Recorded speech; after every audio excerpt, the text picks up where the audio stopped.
पेपरफुटी प्रकरणी शुभम खैरनार आणि मग धनंजय लोखंडेला अटक. आता पुण्यातील महिलेला घेतलं ताब्यात. मोबाईल लॅपटॉप उघडताच हादरवणारी माहिती. देशभरातील वैद्यकीय प्रवेशासाठी अत्यंत महत्त्वाची मानली जाणारी नीट परीक्षेच्या पेपरफुटी प्रकरणाची व्याप्ती वाढत असल्याचं चित्र आहे.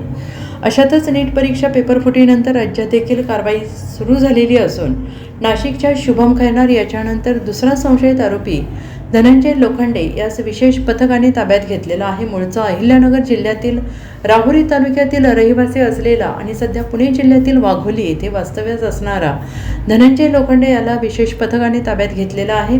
धनंजयला राहुरीतून ताब्यात घेतला असल्याची माहिती सूत्रांनी दिलेली आहे.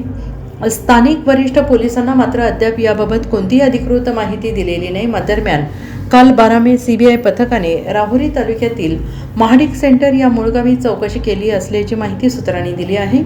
त्यानंतर मध्यरात्री कारवाई केल्याची प्राथमिक माहिती असून याबाबत कुटुंबीय सध्या कॅमेऱ्यासमोर बोलण्यास तयार नाही. मात्र धनंजय याच्या वडिलांनी मुलाला राहुरीतून ताब्यात घेतलं नसल्याचं सांगितलेलं आहे. Bureau report SBN Marathi.